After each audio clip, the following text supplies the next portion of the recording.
Hey guys, and welcome back to Metropolis, and I know exactly what you're thinking. If you watched my pickup video, I said I was not doing another video before Christmas. But sometimes you just see one video out there and you simply have to do a response. So this is my top 25 games of the first quarter of the century. I have to go back and see exactly how I'm going to word this title. This was a video put up by Gordon, Gabe84 Gaming, and he is kind of fed up of seeing the same old games in people's lists. So, it was always like your top 10 games, and you'd have your retro games in there, like Streets of Rage 2, Final Fantasy 7, Super Mario 3, so on and so on. So, this is a list with a twist. I like that, list with a twist. These are only games released from the year 2000 to 2025. So your top 25 games. Your top 25 games, guys, all right? So it's basically like a game a year. I could have done that, couldn't I? I should have gone through every year and like chosen a game from that year. But speaking about list with a twist, there is a twist to mine because there's so many games I've played like digitally which are really, really good. And then so many games physically that I found it easier just to do my top 25 games that I own physically. But I will give a shout out to two digital ones right now. First one being Rocket League. When that was released several years ago, I was completely addicted to it. I played online for many, many hours. Sorry, I just heard a random noise in the hall there. I'm keeping an eye out. The door's open so I can see. The hours flew by. Rocket League was really good. Remote control cars hitting a giant ball around the field to try and score in the net. Similar to when I was playing Call of Duty Modern Warfare 2 online. For when I first started doing that, the hours flew by. The days were gone. And on Rocket League, I've now got over 1,000 career goals. Excuse me. And even though I haven't played it for months, I tend to go back every now and then just to have a quick play, and it's a really good game. But the other one I want to mention is a game I played in the past couple of months, which is Silk Song. Absolutely incredible. So it's the follow-up to Hollow Knight. Such a challenging game. You will die many, many times on those bosses, but when you eventually do it and you learn the patterns, even once you learn the patterns, it's still challenging. But it's such a rewarding experience when you finally kill those bosses. And like I said, the characters, music they got, story, the way the map's laid out, it's definitely like one of the contenders for Game of the Year. It's got to be. Although I think I've got my Game of the Year in this pile in front of me. So those are the two digital games I want to mention. Of course, there's plenty of others like Turtles, Retrohead Steve mentioned that in his video. Shredder's Revenge, awesome game. Of course, that's got a physical release as well, but those are the games I purchased digitally. In fact, I've got so many I've got to play on PlayStation Plus, but that's going off the track. So I've got all my games here. Most of them are going to be PlayStation, but I have got one Switch game, which I didn't think I'd be able to show because I thought this was before the year 2000. But it's none other than Paper Mario, the 1,000-Year Door. And by the way, these are in no particular order. I found it hard enough to compile this list rather than put them in order from like 25 to 1. I'm like, nah, mate, not happening. So my list with the twist starts with Paper Mario. I hadn't heard, no, that's a lie. I had heard of Paper Mario many times growing up, never played it, didn't really know what it was. People in school mentioned it, a workmate of mine mentioned it, and I still didn't know what it was back then until I finally played this last year. So when I play Mario games, I'm used to jumping on Goombas, Koopa Troopas, saving the princess from the castle.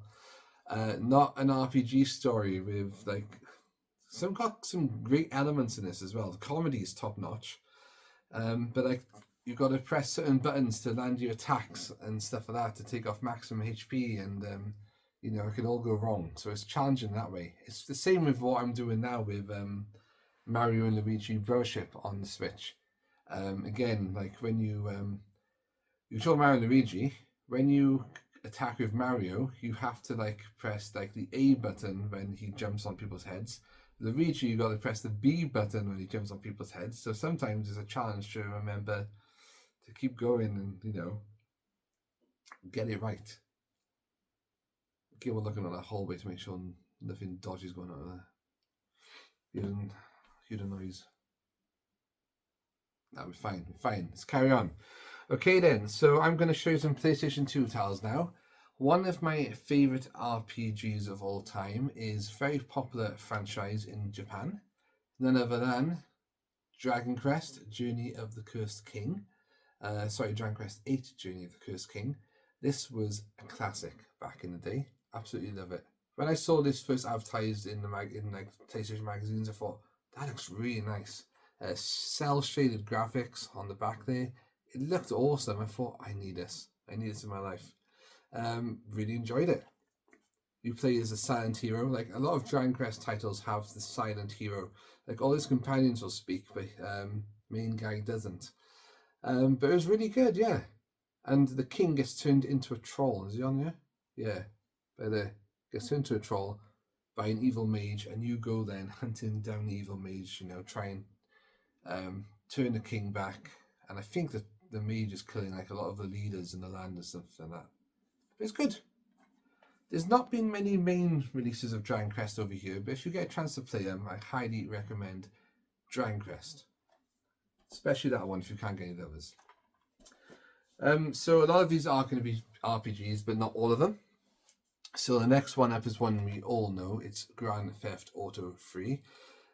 This was a massive game at the time. It just changed the entire playing field, you know, open world map, loads of different vehicles, you know. It's rated 18 for a reason, so we won't go into all that stuff, but you know why. And I think I got my grandparents to buy this for me because I was too young. And yeah, they were happy. They happily bought it for me. I don't think they knew exactly what it was, which is fine with me. Cheers, Dad and Grandad. And yeah, I loved it. Me and my friends had a good time playing this together. And I have got the other games since. And like all of you, I am waiting for Grand Theft Auto 6. That has been like delayed a hell of a long time. And it's like, still a long time though, waiting until, is it next November? It's like, come on, guys. I mean, that's now got to be the biggest game in the world when it's released. There's no excuses. They've had so much time to make all the improvements or make it the best game in the world, you know, that they can. So there you go, Grand Theft Auto 3. Another one of my top 25 games of the century is one of my favorites and one of my favorite pieces of cover artwork as well. Kingdom Hearts. This is Kingdom Hearts on the PlayStation 2. Of course, as soon as I saw this advertised with featuring Disney and Final Fantasy characters, I was like, hell yeah, I'm picking that up. I thought it was a little kids game at first. I thought, oh, it seems a bit childish. And then, but then I said, oh, let's just try it. So tried it, bought it, tried it, loved it. I've actually completed Kingdom Hearts game twice. Once on PlayStation 2, and then I only did it a few years ago. I played it again. I think I've got like a remake collection, or not a remake, but a HD collection.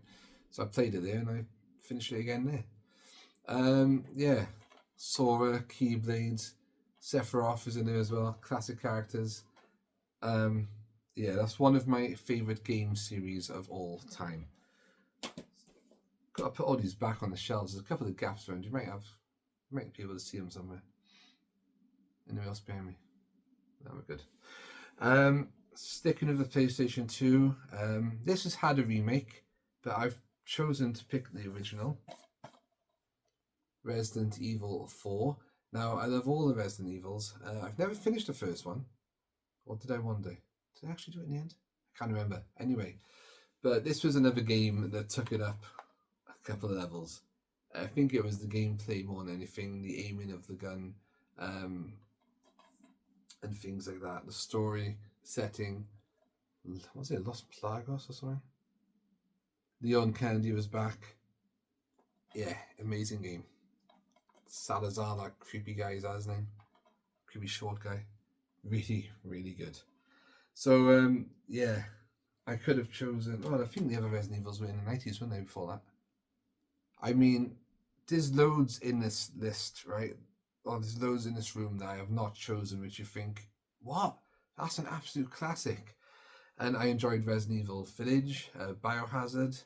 So they could have all been in there, but they don't. That's the only Resident Evil game I'm featuring, I think. I can't remember what I've put down now, so but it's well worth it. And the last game is going back in for PlayStation 2. Is going back to RPG series again, and again, this is one of my favourite RPG series, especially as some of it is set in Wales at times. Shadow Hearts. This was absolutely awesome. Plays the main guy, Yuri. I think that her name is Alice, and I can't exactly remember what happens. There's a lot of supernatural elements in this, and it's got some good humour as well. But I love the story. Roger Bacon, that was his name. It's hard to explain a lot of this now without looking through stuff. Oh, that was it as well. On your attack, you had a ring, and part of that ring were like had like what do you call it? Like Trivial Pursuit pie pieces, and you had a cursor going around, and for your attack, you had to hit all those areas. Boom, boom, boom. If you missed it, then like you'd only like attack twice or once, and you wouldn't take so much energy off. But yeah, that is a great series. I think there's 3 released so far. Shadow Hearts 2 Covenant, and Shadow Hearts from the New World. The New World wasn't as good as the first 2, but I think the first one overall is definitely that. Okay, moving on to PlayStation 3 now, and one of my favourite, actually this probably is my favourite game on the PlayStation 3. It's Portal 2. Discovered this by playing the Orange Box. Portal was featured on there. I just love the idea of a portal gun. It pretty much explains to you by there. Like shoot one orange portal by there, shoot a blue portal by there. You go into the blue portal, you come out of the orange portal. The puzzles are great. The villain is amazing, GLaDOS. She is so sarcastic and so dry. Love her. And these games feature some classic songs they play in the end credits, and it spawned a famous line that is on a metal poster in my kitchen, which is simply "the cake is a lie," because basically she always promises you cake after you complete all the trials, but it's a lie. But there's no point crying over every mistake. You just keep on trying till you run out of cake. So yeah, Portal 2, one of my best. And then we're going to go to some superhero action now. Retro Red Steve in his video featured Batman Arkham Asylum, and I'm going to feature Batman Arkham City. This is the Steelbook edition. Alone for the twist at the end, the story. I thought the story in this was really good. I did not see it coming. Got Two-Face on the back there. Again, how they did these games with the fighting and investigation and everything, detective mode, it was really, really good. Like, I remember buying Arkham Asylum and saying, finally, they got a Batman game right. Yeah, so the first 2 are great, especially this one. I remember me and Steve talking about this in work. I was waiting for him to finish it before we could discuss it. And then Origins was alright, but not so... Excuse me again. But not so great as the others. And Arkham Knight, yeah, that was good as well. But for me, nothing came close to like Asylum and City in the end. And now, not many games come close to this one either. Elder Scrolls 4 Oblivion. This was my introduction to the Elder Scrolls. I remember seeing this on the shelf in game, and I think my best friend was with me, and she said, "Oh, you should get that. It's supposed to be really good." And I was like, "It's not my kind of thing. I never bought that in the past, but it's like an open world RPG. I just loved it. Never played anything quite like it, to be honest, at the time. And yeah, the map was huge. The amount of side quests you could do, the caves you could explore, the secrets you could find, all the objects you could pick up and put in your inventory and things like that. Really, really good. So that was a game changer for me. I loved Oblivion. And I can't mention Oblivion without mentioning... It's not even in here. Did I take it out? It's better. Elder Scrolls 5 Skyrim. Yes, that was 4. Again, it's awesome. And now you had powers to use, like words of power. like Frustroda, and you could like blow enemies off the side of a cliff and things, and you had dragons to fight in here. And did you get like a new power every time you slayed a dragon? Yeah. Again, massive game. Can't believe that's PlayStation 3. It seems like didn't seem that long ago. But those two games I simply had to have in my top 25 of the first quarter of this century. This is so hard to say. Yeah, there was no doubt there. And then this was another RPG that I had a couple of Tales of games, but Tales of Symphonia was one of my favourites. I've actually got a statue in my display case by there of Lloyd Irving, the main character. Loved Symphonia, loved like the story, I loved the characters, I thought it was really entertaining. And there's also an anime for that, but I've never watched that yet. So I have to get around to that. And Chronicles is not Chronicles, Tales of Symphonia 2. What was that called? Dawn of the New World. That was good, but it didn't come close for me to Tales of Symphonia, the original. Loved it. I mean, there's so many good games out there, guys. Especially like a lot of these top 25 games for me will be about the story, the music, the characters, because it draws you into that world, and it's a nice little escape from the world we currently live in. Such as this one, Ni no Kuni, Wrath of the White Witch. Now, what drew me to this is that it's Studio Ghibli graphics. I mean, that was it. Yeah. As soon as I saw that advertised, I was like, this is going to be another one of those game-changing milestones. And I was right. Oh, by there is Mr. Drippy. He had a Welsh accent. He was the High Lord of the Fairies, something like that. Yeah, it was just classic. Really, really good. The world map is lush. Such a beautiful looking game. Ni no Kuni 2 was good. I'm looking up there because I've got a display kind of music box of it. But yeah, Ni no Kuni, Wrath of the Witch, awesome. This was another good game that I'm surprised has never had a sequel. L.A. Noire. Kind of like your mini Grand Theft Auto. Kind of like Sleeping Dogs as well, I guess, in a way, where you play detective and you're investigating like murders, arson, fraud, I think. I can't remember, it's been a long time. Things like that. Again, good story. This was a classic. As soon as I saw this advertised, I thought, yeah, I'm definitely getting that as soon as it comes out. L.A. Noire. Yeah, that's like a standalone classic in itself. Okay. This one will come as no surprise to some of you. Dead Space. It's kind of my like answer to Resident Evil in space. I love this game. Very jumpy game when you're like walking down the dark corridors of like the ship and like gas releases from the pipes. And oh bloody hell! And you see those necromorphs on the floor. Is that what they're called? Yeah, the necromorph enemies on the floor, dead, and you're like, they're not dead, are they? And as soon as you get close, they jump up and they run at you.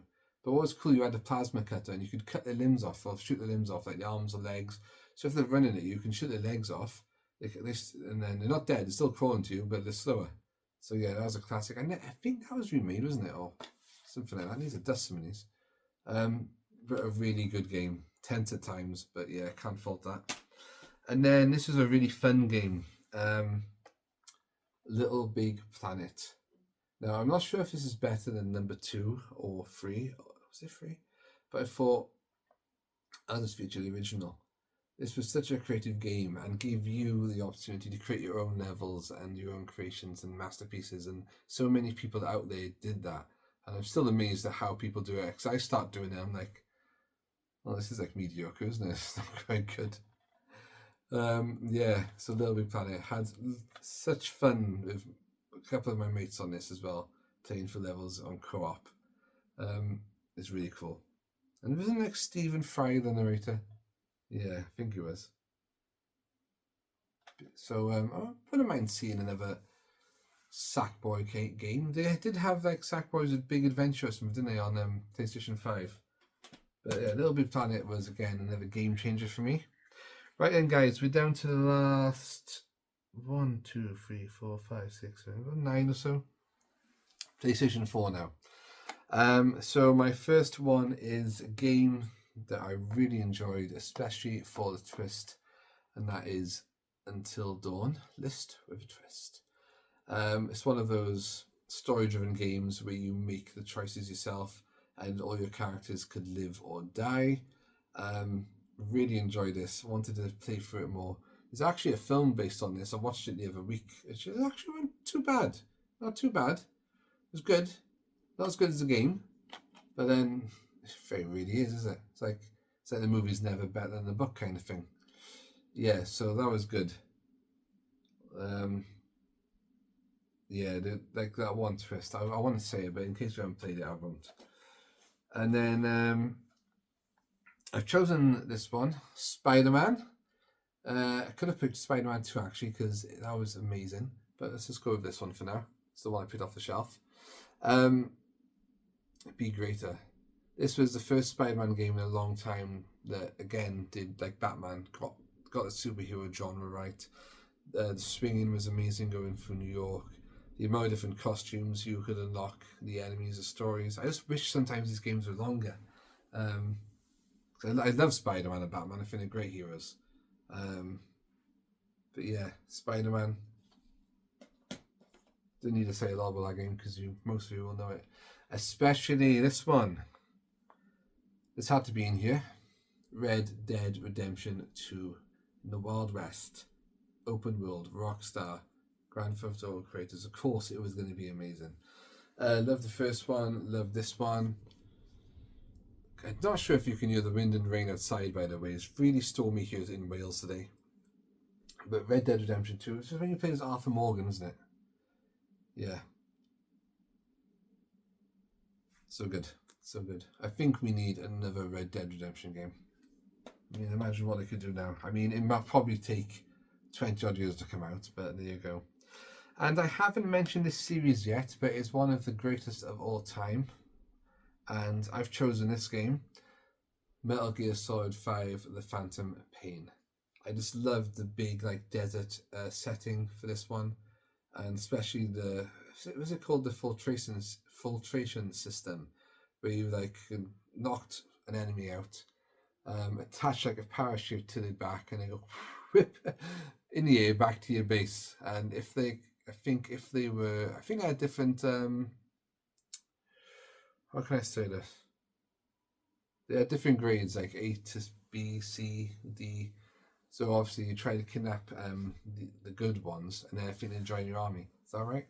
But yeah, this is cool going back in time and seeing how it all started for Big Boss, and yeah, and the scenery was amazing. I'm gonna have to go back and play that now. Another open world RPG. That's not quite an RPG, I guess, but this one is The Witcher 3: Wild Hunt. Before this game, I hadn't played any Witcher games, and in fact, this is the only Witcher game I've ever played. Once I come up with it, oh, what's that? I like a manual. Over 200 awards. I can see why. You all know the story, Geralt. I mean, there's books based on this. There's a TV series out as well. I haven't seen the latest one yet, where they've replaced Henry Cavill. But yeah, again, awesome game. Really loved that. And I'd be quite surprised if we don't get another one of those. There's one being announced. I've got a vague memory of something. Right, PlayStation 5 now. Okay, there's some good ones here. My last 4. Again, these are in no...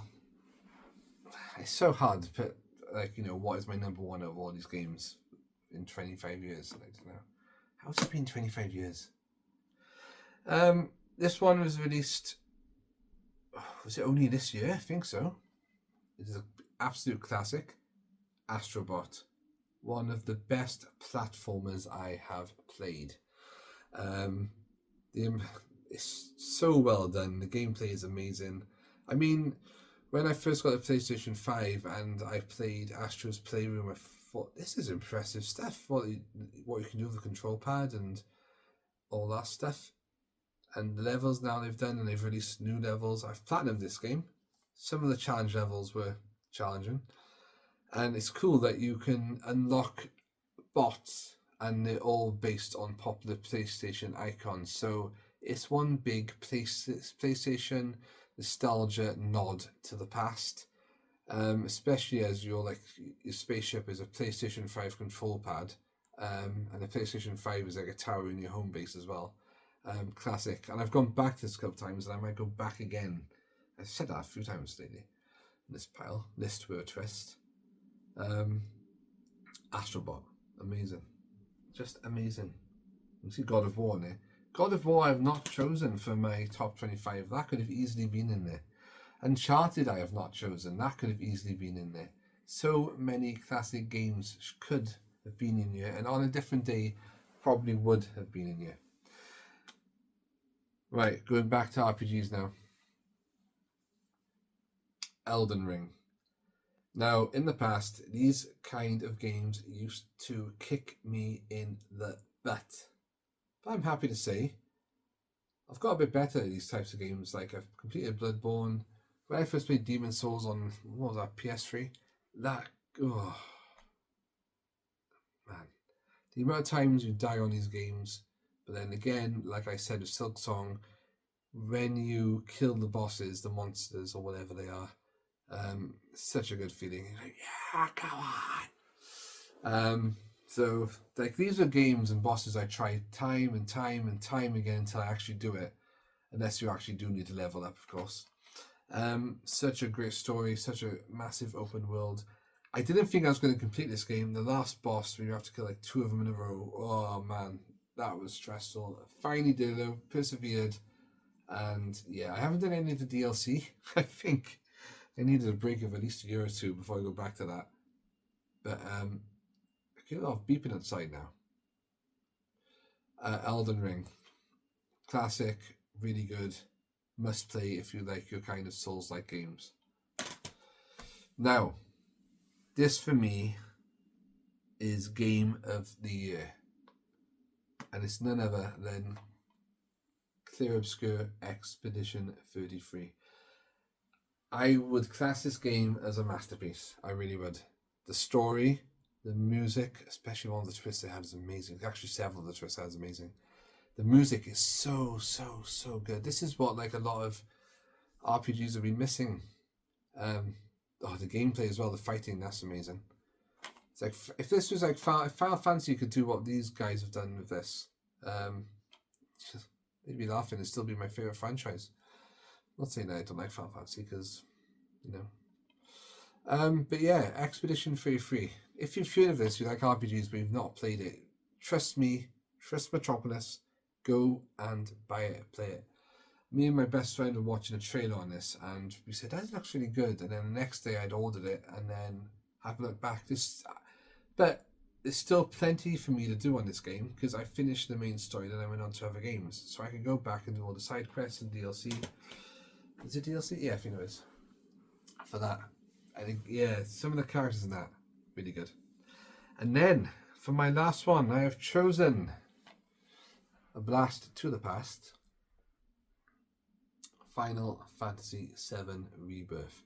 So this is the second game in the remake trilogy, and I thought it was absolutely amazing when I played this last year. I thought they did a really good job, because I know a lot of people said, don't touch it, the original's all we need, which is true. But I'm looking at this in a different light. I've still got the original, the classic, one of my favourite games of all time.